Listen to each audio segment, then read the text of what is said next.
যারা ৭১ সালে মুক্তিযুদ্ধ করে দেশটারে স্বাধীন করলে মুক্তিযোদ্ধা ভাইদের জন্য দোয়া আছে না নাই? যারাই এই দেশের জন্য কন্ট্রিবিউট করেছে তাদের সবার জন্য আমাদের পক্ষ থেকে দোয়া। আর যারাই দেশের শত্রু, যারাই দেশের বিপক্ষে, আমরাও তাদের বিপক্ষে, জোরে কোন ঠিক কিনা? এজন্য যুবক ভাইয়েরা, তোমাদেরকে জ্বলে উঠতে হবে আপন শক্তিতে, ঠিক কিনা?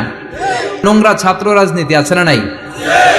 তাদেরকে দিয়ে মারামারি, কাটাকাটি, এগুলোর মতো কাজে লিপ্ত করানো হয়, এটা ঠিক না। যুবকদেরকে পজিটিভ পলিটিক্স শেখানো উচিত। এদেশে পজিটিভ পলিটিক্স এর একটা ট্রেন্ড চালু করা দরকার, যেখানে মারামারি, কাটাকাটি থাকবে না, মেধার ভিত্তিতে ক্যাডার নিয়োগ হবে, ঠিক কিনা? যত ছাত্র রাজনীতির বড় বড় নেতারা আছে এরা শিক্ষিত হতে হবে, কারণ তারা আমাদেরকে পথ দেখাবে।